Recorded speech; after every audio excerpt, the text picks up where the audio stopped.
বিশ্বনবী ইয়াতিম ছিলেন জানেন সবাই। মায়ের পেটে থাকতেই বাবা নাই, 6 বছর বয়সে মা নাই, দাদার কাছে মানুষ হলেন। 8 বছর বয়সে দাদাও নাই, চাচার কাছে মানুষ হলেন। তার মানে ইয়াতিম ছিলেন, ঠিক কিনা? আপনি ইয়াতিম ছিলেন, আমি আপনার আশ্রয় দিয়েছি। এরপর আল্লাহ 2 নম্বর অনুগ্রহের কথা বললেন, ওয়া ওয়াজাদাকা দাল্লান ফাহাদা। ও নবী, আপনাকে আমি পথহারা পথিকের মতো ঘুরতে দেখেছি, তারপরে সঠিক পথ দেখিয়ে দিয়েছি।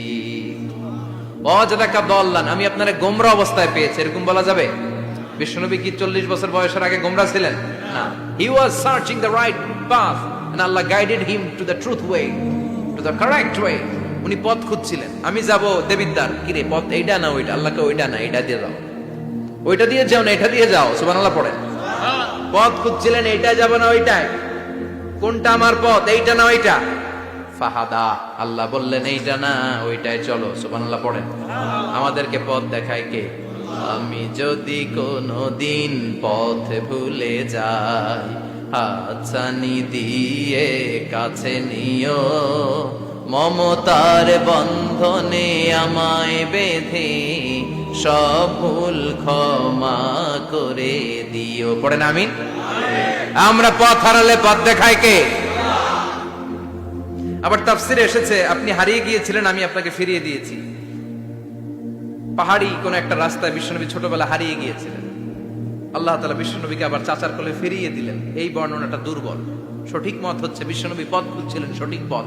আল্লাহ বিশ্বনবীকে সঠিক পথ দেখালেন। সুবহানাল্লাহ পড়েন। 3 নম্বর অনুগ্রহ, ওয়াজাদাকা আইলান ফাআগনা, আপনি ছিলেন নিঃস্ব, টাকা পয়সা ছিল না। তাফসিরে এসেছে ফাআগনা বিখাদিজা, খাদিজার মাধ্যমে আমি আপনারে ধনী বানায়া দিছি। বিশ্বনবীর কিন্তু টাকা পয়সা ছিল না, জানেন? ছাগল চড়াতো, কাউবয়। মা মিন নাবিয়্যিন ইল্লা রাআল গানাম, ছাগল চড়াতেন। এরপরে খাদিজাতুল কুবরার স্টাফ হিসেবে, কর্মচারী হিসেবে ক্যারিয়ার শুরু করলেন। এরপর বিজনেস ম্যাগনেট হিসেবে শুরু করলেন। খাদিজাতুল কুবরার সাথে যখন বিয়ে হয়ে গেল, খাদিজাতুল কুবরা তাহেরা, ওনার সব সম্পদের মালিক বিশ্বনবীরে বানায় দিলেন। আল্লাহ বলেন, তোমার তো কিছু ছিল না নবী, খাদিজার মাধ্যমে বিয়ে পড়িয়ে দিয়ে আমি তোমারে ধনী বানিয়ে দিলাম। 3টা অনুগ্রহের কথা স্মরণ করালো কে?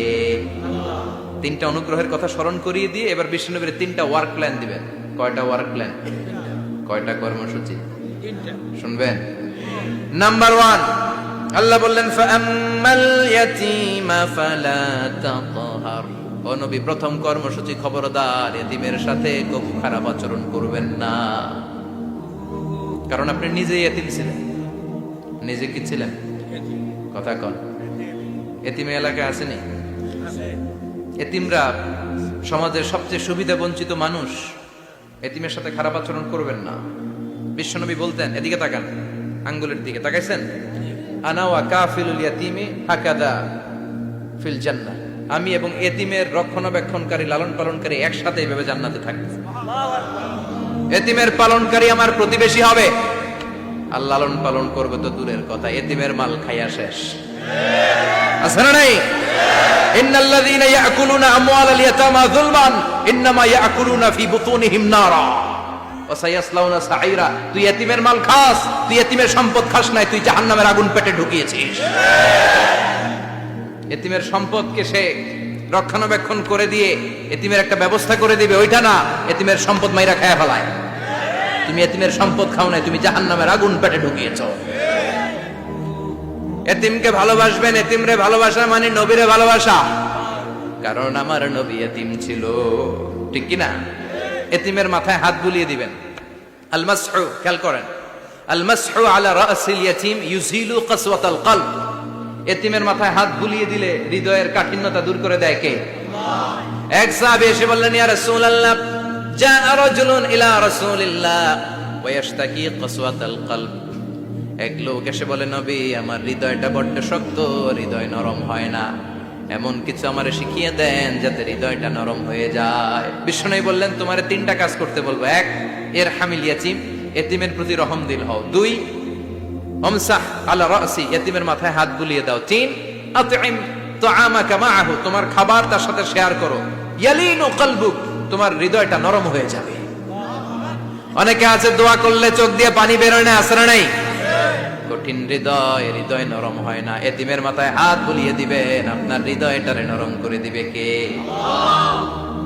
যাদের ঘরে শান্তি নাই, জ্বালা যন্ত্রণা, একটু এতিমখানায় যাবেন, কিছু দান সদকা করবেন। ওরা খেতে পায় না, ওদেরকে খাবার দিয়ে আসবেন, একটা গরু দিয়ে আসবেন, একটা খাসি দিয়ে আসবেন, ওরা খাবে, আপনার জন্য দোয়া করবে। আর মাথায় একটু হাত বুলিয়ে দিয়েন। বিশ্বনবীর আল্লাহ বললেন, নবী ফাআম্মাল ইয়াতীমা ফালা তাখহার, এতিমকে তুচ্ছ জ্ঞান করবেন না। আপনি নিজেও এতিম ছিলেন, ছোটবেলা বিকেলে খেলতে খেলতে সবার বাবা এসে ছেলেদেরকে নিয়ে যেত, আপনারা নেয়ার মতো কেউ ছিল না। আপনি নিজে এতিম ছিলেন, আপনি ওদের দুঃখ বুঝবেন, এজন্য খবরদার ফাআম্মাল ইয়াতীমা ফালা তাখহার। বিশ্বনবীর আল্লাহ ধমক দিয়ে বলে ফালা তাখহার, এতিমদের প্রতি কঠোর হবেন না, তুচ্ছ জ্ঞান করবেন না, এতিমের সাথে রূঢ় আচরণ করবেন। এতিমের সাথে রূঢ় আচরণ করা কবিরা গুনাহ। এদের নামে আল্লাহ কোরআনে একটা সূরা দিয়েছেন, আল মাউন। আরাআইতাল্লাযী ইউকাযযিবু বিদ্দীন, পড়েন ফাযালিকাল্লাযী ইয়াদুউল ইয়াতীম। ইয়াদুউল ইয়াতীম, আপনি কি দেখেন নাই ওরা দিনকে অস্বীকার করে আর ওরা এতিমকে ঘাড় ধাক্কা দিয়ে বের করে দেয়।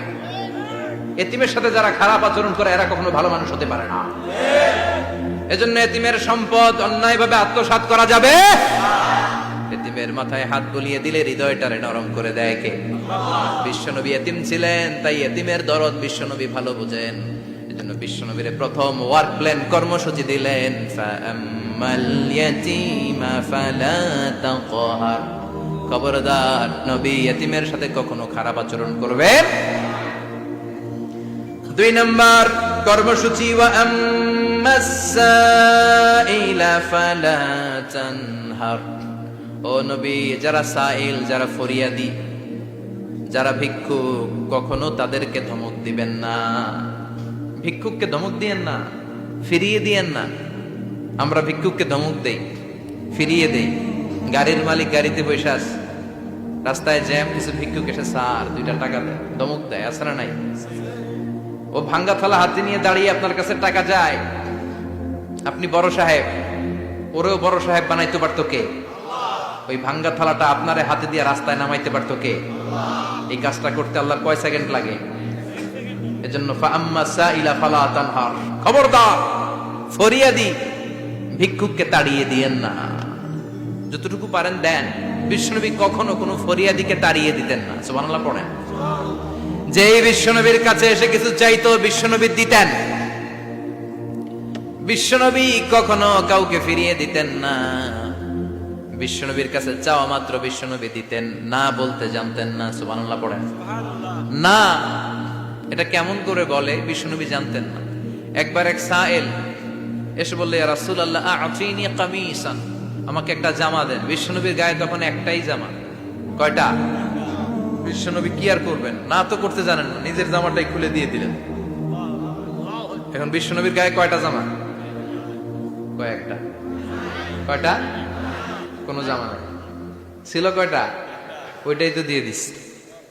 আল্লাহ বিশ্বনবীরে বললেন, ওয়াল্লাযীনা ইযা আনফাকু লাম ইউসরিফু ওয়া লাম ইয়াকতুরু ওয়া কানা বাইনা যালিকা কাওয়ামা। মুমিনদের বৈশিষ্ট্য হবে এমন, যখন দান করবে, দান করতে যে অপচয় করবে না, কিপটামিও করবে না, মাঝামাঝি। সুবহানাল্লাহ। মানে বুঝালেন নবী, আপনার যদি 2টা জামা থাকতো না হয় একটা দিতেন। ছিল কয়টা? তো ওইটা যে দিয়েছেন আপনি গায়ে দিবেন কি? কি নবী ছিল? একটা ছিল, একটাই দিয়ে দিয়েছে। সুবহানাল্লাহ পড়ে। এজন্য যারা সাইল, ফরিয়াদিদেরকে তাড়িয়ে দেওয়া যাবে না। উপরের হাত নিচের হাতের চেয়ে উত্তম। যারা দান করে, যারা সাইল ফরিয়াদিদেরকে দেয়, ভিক্ষুকদেরকে যারা দেয়, তাদেরকে পছন্দ করে কে? দে যাকাত, দে যাকাত, তোরা দে রে যাকাত, তোর দিল খুলবে পরে, আগে খুলো খাত। দে যাকাত, দে যাকাত, তোরা দে রে যাকাত। ঠিক কিনা? দানশীলদের পছন্দ করে কে? আল্লাহ কৃপণদেরকে পছন্দ করে না। আল্লাহ দানশীলদেরকে পছন্দ করে। ডান হাত যা দান করে, বাম হাত তা জানে না, তার মানে গোপন দান। কি দান? গোপন দান আল্লাহর কাছে প্রিয়। গোপন দান আল্লাহর ক্রোধকে প্রশমিত করে, কমিয়ে দেয়। আপনার কোনো পাপ কাজের কারণে আল্লাহ যদি আপনার উপর রেগে থাকে, আপনি গোপন কিছু সদাকা করবেন, দেখবেন আল্লাহর রাগ কমে গিয়েছে, আল্লাহ আপনার উপর খুশি হয়ে গিয়েছে। সুবহানাল্লাহ পড়েন। কিন্তু লোক দেখানো যদি 1 কোটি টাকা দেন, অমুক ভাই মসজিদের জন্য দান করেছে 5 লক্ষ টাকা, বলেন মারহাবা। ওই কয় মারহাবা। এই যে মারহাবা মার্কা যে দানটা, এটাতে কোনো সওয়াব যদি যদি তার মনের ভিতরে এই ইন্টেনশন থাকে যে আমারে মারহাবা বলবে, আমাকে হাতেম তায়ের চাচাতো ভাই বলবে, আমাকে দানবীর সমাজসেবক বলবে, শিল্পপতি বলে তাকবীর দিবে, ঘোষণা দিবে, এই ইন্টেনশন নিয়ে যদি থাকে, এই 5 লক্ষ টাকায় কোনো কানা পরিমাণ সওয়াব হয়েছে, এটারে মিজানের পাল্লায় তুলে দিলে কিয়ামতের দিন কোন ওজন হবে?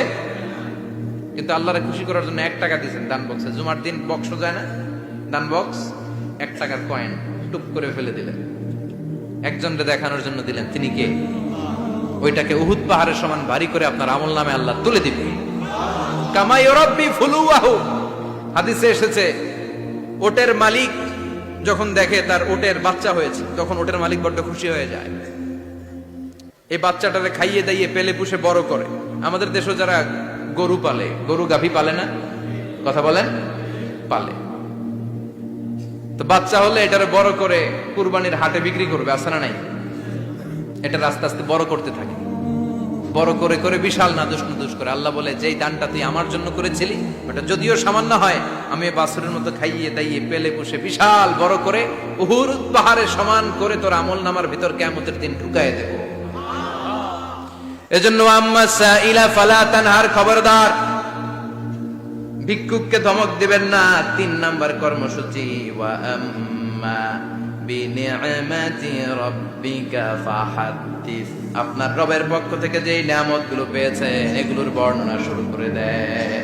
ওয়া আম্মা বিনিআমাতি রাব্বিকা ফাহাদ্দিস, রবের পক্ষ থেকে যেই নিয়ামত পেয়েছেন এগুলো বর্ণনা শুরু করে দেন। অনেকে আছে আল্লাহর পক্ষ থেকে অনেক নিয়ামত পেয়েছে, এগুলোর প্রকাশ ঘটায় না, আছে না নাই? কথা কন। কোটি টাকার মালিক হয়েছেন আপনি, কোটি কোটি টাকার মালিক। অনেকে আছে 1000 কোটি টাকার মালিক, সিরা জামা পড়ে, আছে না নাই? তো আপনারা সিরা জামা পড়তে কইছে কি? আপনি কোটিপতি, আপনি দামি জামা পরবেন, আপনি দামি গাড়িতে চড়বেন, আর শুকরিয়া করবেন কার?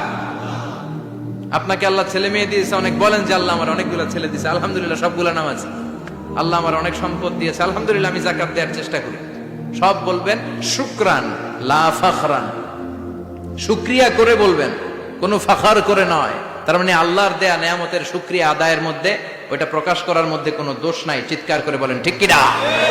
এজন্য আল্লাহ বললেন, ওয়া আম্মা বিনিআমাতি রাব্বিকা ফাহাদ্দিস, আল্লাহর দেয়া নিয়ামতের শুকরিয়া আপনি করেন, আল্লাহর দেয়া নিয়ামতের বর্ণনা আপনি শুরু করে দেন। সুবহানাল্লাহ বলেন। তাহলে 3টা কর্মসূচি দিলেন, চিল্লায় বলেন কয়টা? 1 নম্বরে আল্লাহ বললেন, ফা আম্মাল ইয়াতীমা ফালা তাকহার, খবরদার এতিমদেরকে ধমক দিবেন না, যারা সুয়াল করে ফরিয়াদ করে তাদেরকে ফিরিয়ে দিবেন না, আর নিয়ামতের শুকরিয়া করেন। সুবহানাল্লাহ পড়েন।